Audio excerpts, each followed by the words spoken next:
Remember when a home-cooked meal meant something bubbling in a casserole dish and the whole house smelled like comfort? The 1970s gave us some of the most ingenious, budget-friendly recipes that fed families for just pennies per serving. Today we're exploring 25 forgotten cheap recipes from that incredible decade that deserve a comeback in your kitchen. Let's start with tuna casserole. This was the ultimate weeknight warrior of the 1970s kitchen, a dish that could transform a can of tuna worth 39 cents into a meal that fed 6 people. Picture this: wide egg noodles mixed with chunks of tuna, bright green peas, and that gloriously gloopy cream of mushroom soup that held everything together like edible glue. Topped with crushed potato chips or those crunchy fried onions from a can, this casserole would emerge from a 350-degree oven, golden and bubbling, after exactly 25 minutes. What made it truly special was how forgiving it was. You could swap the peas for corn, add leftover vegetables from Tuesday's dinner, or throw in whatever cheese was lurking in the back of your fridge. At a total cost of about $1.50 for the entire dish in 1975, which equals roughly $8 today, it fed a family of 6 with leftovers for lunch. The genius wasn't just in the economics, but in the simplicity. One dish, minimal cleanup, and kids actually ate it without complaint. Sloppy Joes.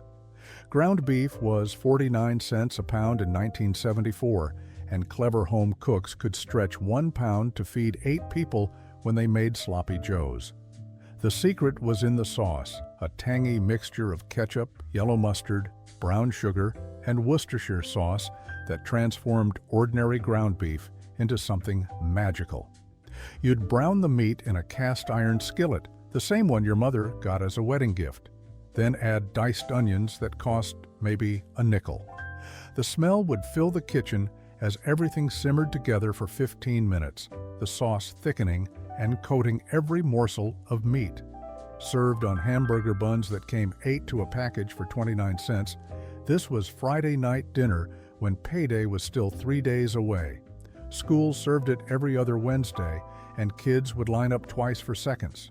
The beauty was in the mess. That's why they called them Sloppy Joes after all, and eating them required a stack of paper napkins and usually a fork to scoop up what fell onto your plate. Chicken a la king. Before chicken breast became the health-conscious protein of choice, chicken a la king ruled supreme as the fancy yet affordable dish you'd serve when the boss came to dinner. The base started with leftover chicken, maybe from Sunday's roast, diced into neat cubes, and swimming in a white sauce enriched with egg yolks and heavy cream that cost 59 cents a pint. Bell peppers, red ones if you were feeling extravagant, green if it was a regular Tuesday, added color alongside sliced mushrooms and frozen peas. The whole concoction would simmer gently while you prepared the vessels, puff pastry shells if company was coming, toast points for family, or simply over rice when the budget was tight. A dash of sherry, if you had it, elevated this from weeknight meal to something special. The total cost rarely exceeded $2 for 6 servings, and it looked like you'd spent hours in the kitchen when really it took 20 minutes from start to finish. Restaurants charged $3.95 for a plate of this in 1976, but you could make it at home for a quarter of that price. Beef stroganoff. This was the dish that made everyone think you knew how to cook French food, even though it's actually Russian, and the American version bore little resemblance to either. Strips of round steak, pounded thin with a meat mallet to tenderize the cheaper cut, would sizzle in butter while sliced mushrooms waited their turn.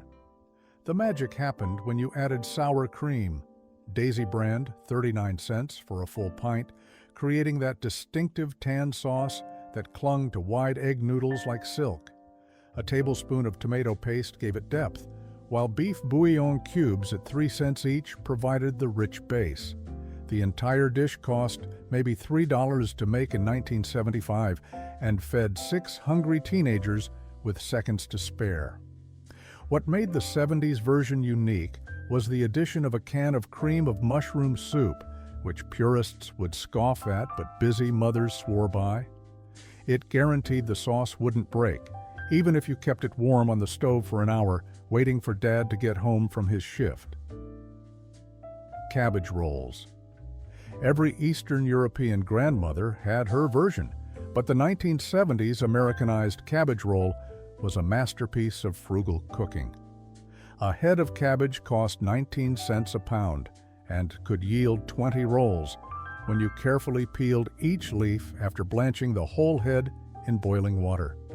The filling mixed ground beef with uncooked rice, the long-grain kind that came in 5-pound bags for 89 cents, along with minced onion and an egg to bind it all. Each leaf got a small mound of filling, maybe 2 tablespoons, then rolled tight and tucked like a tiny sleeping bag. Packed into a baking dish and covered with tomato juice from a 46-ounce can that cost 35 cents, they'd bake low and slow for 2 hours until the rice was tender and the cabbage melted in your mouth. The smell would permeate the entire house, and neighbors knew exactly what you were having for dinner. One batch made enough for dinner, lunch tomorrow, and they somehow tasted even better reheated 3 days later. Cheese fondue. The fondue pot was the must-have wedding gift of 1972, and by 1975, everyone had one gathering dust in their cabinet.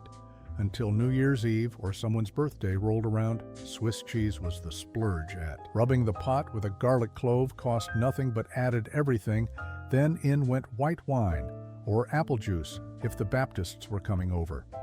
The cheese melted slowly while you stirred in figure eights with a wooden spoon, adding a tablespoon of cornstarch mixed with kirsch or lemon juice to keep it smooth. Cubes of day-old French bread, cut into perfect 1-inch squares, were free from the bakery if you asked nicely for their leftovers.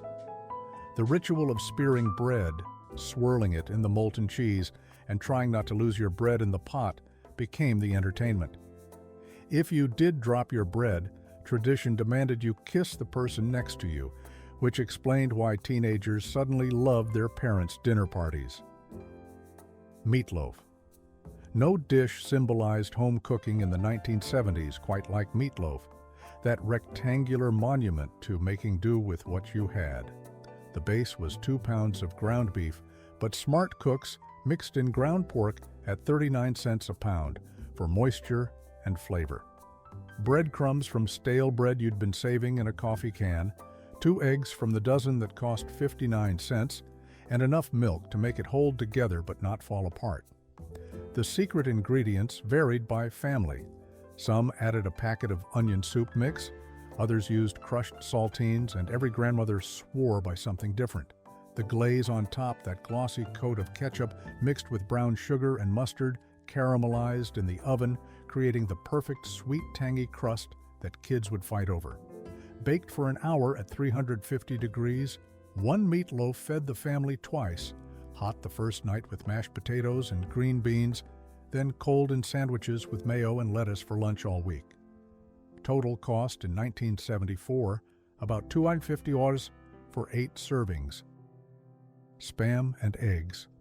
Before Spam became a punchline, it was a legitimate dinner option that cost 69 cents a can and could feed 4 people when times were tight. Sliced thick and fried until the edges crisped and caramelized, Spam developed a completely different character from its straight-from-the-can reputation. Paired with scrambled eggs, and everyone had their own method, whether adding milk, water, or nothing at all, this became breakfast for dinner before that was trendy. The salty, slightly sweet meat complemented the creamy eggs perfectly, especially when served with white toast spread thick with margarine. In Hawaii, this combination was elevated to art form status, but mainland Americans in the 70s knew it as payday is next week food. The beauty was in the speed, 10 minutes from can to table, and the fact that Spam lasted forever in your pantry, ready for those nights when the refrigerator was bare and the grocery money was gone. Deviled ham spread. Those little cans with the devil logo were pantry gold in 1975, costing 29 cents and capable of transforming plain crackers into party food. But homemade deviled ham was even better and cheaper, using leftover ham from Sunday dinner ground fine in that hand-crank meat grinder clamped to the kitchen table. Mixed with mayo, yellow mustard, and a dash of hot sauce, if you were feeling bold, this spread filled sandwiches for a week's worth of lunches. Sweet pickle relish added crunch and a hint of sweetness that balanced the salty ham perfectly. Spread on white bread with lettuce, it was lunch. Piped through a pastry bag onto Ritz crackers, it was fancy enough for the church social. Mixed with cream cheese and spread on celery stalks, it became after-school snacks that kids actually ate without complaint. The economics were brilliant. A ham bone with meat scraps could yield 2 cups of spread that cost maybe 40 cents total to make. Stuffed bell peppers. When bell peppers dropped to 10 cents each in late summer, every kitchen in America started making stuffed peppers. The filling was essentially deconstructed meatloaf, ground beef, rice, onions, and an egg. But stuffing it into a hollowed pepper somehow made it special. The peppers would stand upright in a baking dish like little soldiers, their tops cut off and saved to dice into the filling. A can of tomato sauce poured around the bottom created steam that cooked the peppers tender while the filling stayed moist. Some families added cheese on top for the last 5 minutes, watching through the oven window as it melted and bubbled. The best part was how the pepper flavored the meat while the meat juices flavored the pepper, creating this perfect symbiosis of taste. 6 peppers cost 60 cents, a pound of ground beef was 79 cents, and with rice and seasonings you fed 6 people for under $2 total in 1976. Hamburger Helper. Betty Crocker's Hamburger Helper hit shelves in 1971 for 49 cents a box and changed weeknight dinners forever. That little box contained pasta and a packet of powdered sauce that could transform 1 pound of ground beef into a meal for 5. The cheeseburger macaroni variety was the best seller, but beef stroganoff and lasagna were close behind. You'd brown the beef, add water and milk, stir in the contents of the box, and 20 minutes later, dinner was ready. Moms discovered they could stretch it further by adding a can of corn or green beans, making it feed 6 or 7.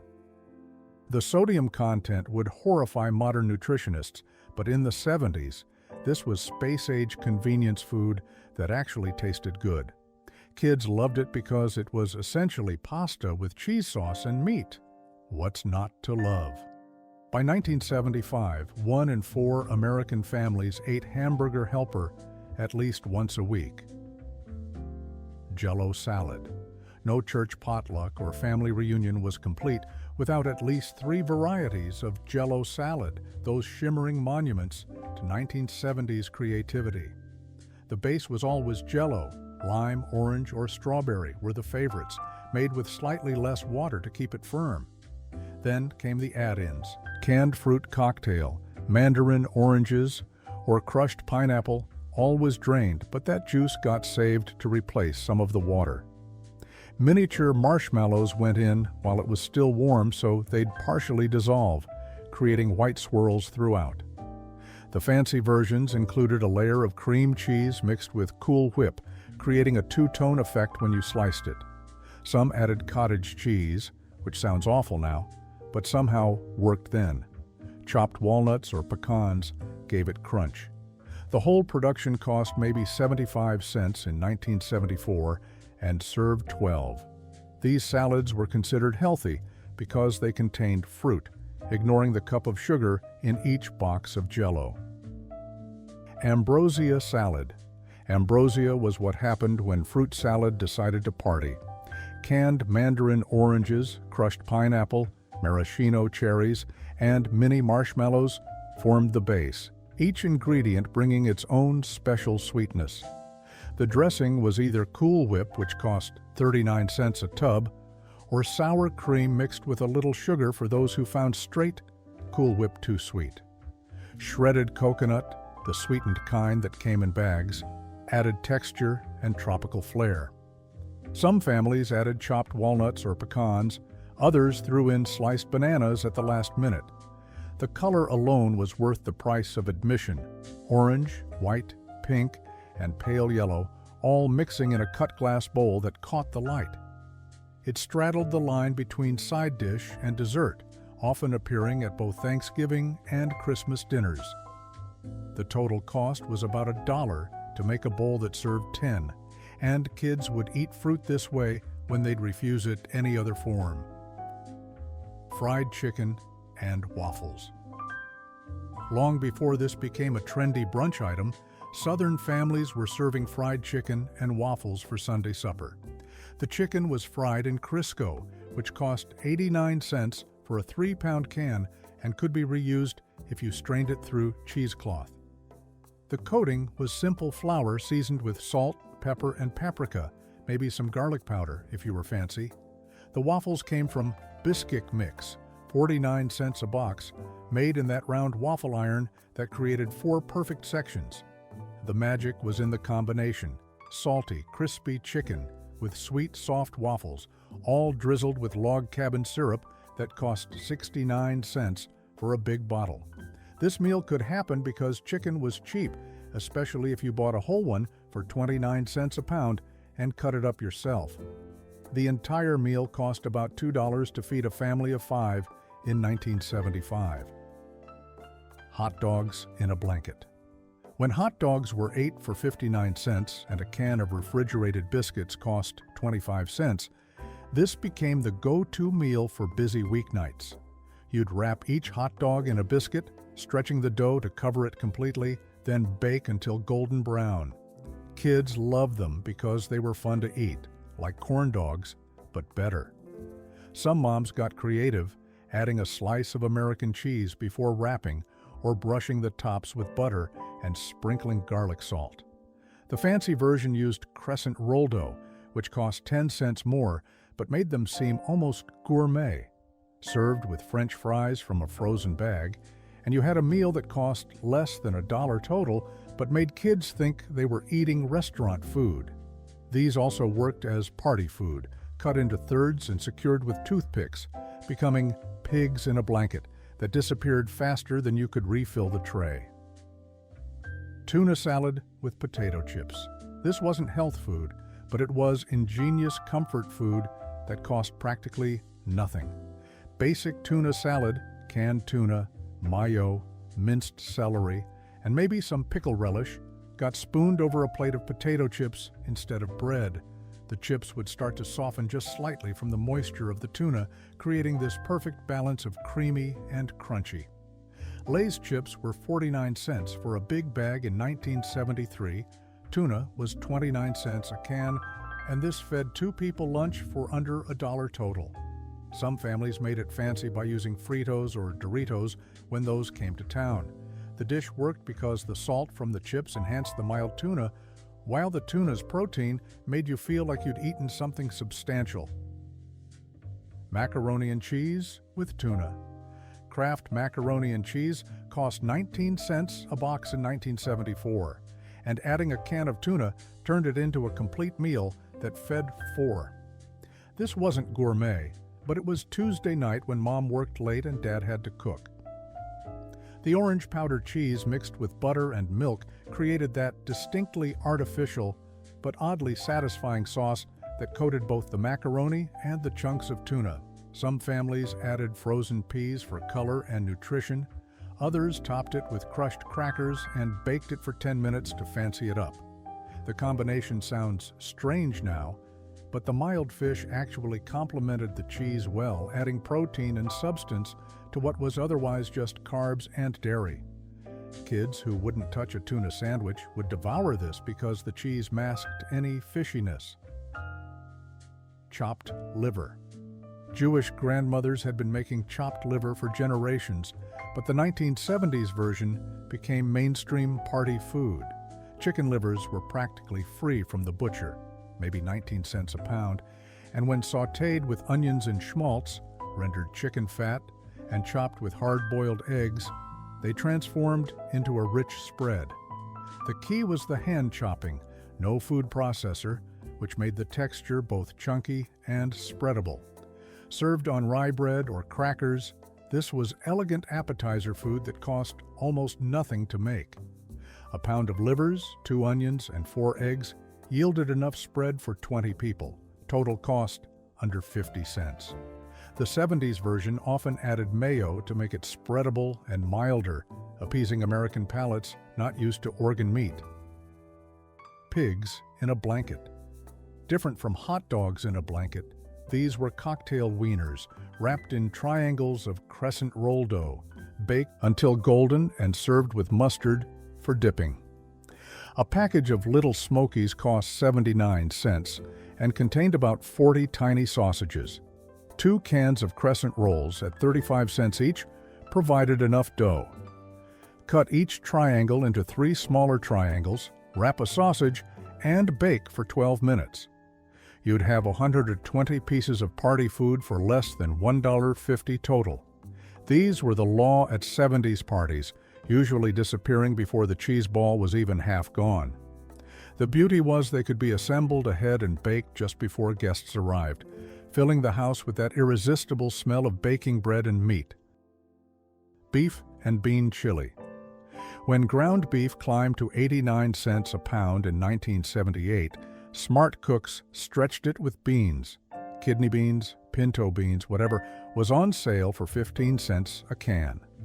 1 pound of meat could feed 8 people when you added 4 cans of beans, 2 cans of tomatoes, and enough chili powder to make it interesting. The trick was letting it simmer for hours, adding water as needed until the flavors melded and the beans started breaking down to thicken the pot.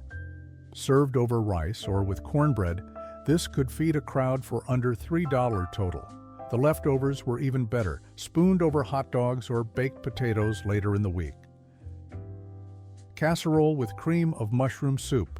Campbell's cream of mushroom soup was the duct tape of 1970s cooking. It fixed everything. At 21 cents a can, it could bind together leftover chicken, yesterday's rice, and frozen vegetables into tonight's dinner. The basic formula never changed: protein plus starch, plus vegetables, plus cream soup.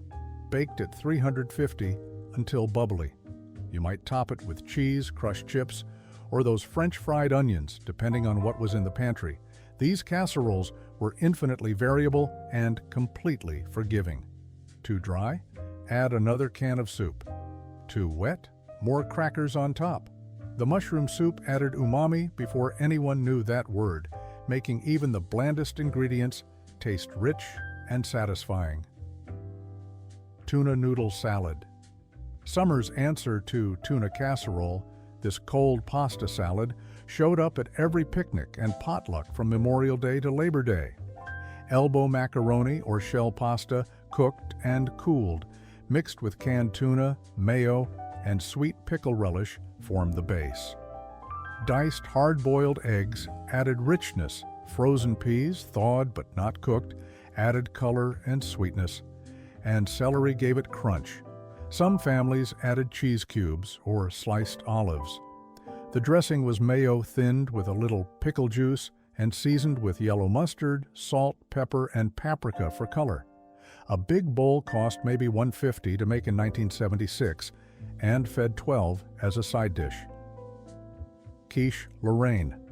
When Real Men Don't Eat Quiche was published in 1982, it was responding to quiche's 1970s takeover of American tables. The basic recipe was brilliant in its simplicity. Eggs and cream whisked together, poured into a pie crust with cheese and bacon, then baked until golden. Frozen pie crusts cost 39 cents, eggs were 59 cents a dozen, and bacon was 1.29 a pound, but you only needed 4 strips. This French classic became American comfort food, served for brunch, lunch, or dinner. The beauty was its flexibility. No bacon? Use ham. No ham? Just cheese was fine. Add whatever vegetables needed using up. The filling cost maybe 75 cents total, and one quiche served 6. Chop suey. American chop suey bore no resemblance to anything Chinese, but this mixture of ground beef, elbow macaroni, and tomato sauce was pure comfort. Brown a pound of ground beef with onions, add 2 cans of tomato sauce at 25 cents each, toss with cooked macaroni, and dinner was done in 20 minutes. Some versions added green peppers or mushrooms, others included a can of corn. Worcester sauce gave it depth, and a shake of Italian seasoning made it seem fancy. This one-pot meal cost about $1.25 to make and fed 6 people. Leftovers reheated beautifully with a little added water. Rice pudding. When rice was 20 cents a pound and milk was 35 cents a half gallon, rice pudding was the dessert that made sense. Leftover rice from last night's dinner got a second life when simmered with milk, sugar, and a beaten egg until thick and creamy. Vanilla extract, cinnamon, and a handful of raisins were the only additions needed. Some families made it on the stovetop, others baked it low and slow until a golden skin formed on top. Either way, it cost maybe 40 cents to make a dish that served 8. Served warm in winter or cold in summer, this was comfort in a bowl that everyone from toddlers to grandparents loved. Thanks for joining us on this trip down memory lane. If you enjoyed exploring these 25 forgotten recipes, give it a like and share it with someone who remembers these dishes. And don't forget to subscribe for more nostalgic content.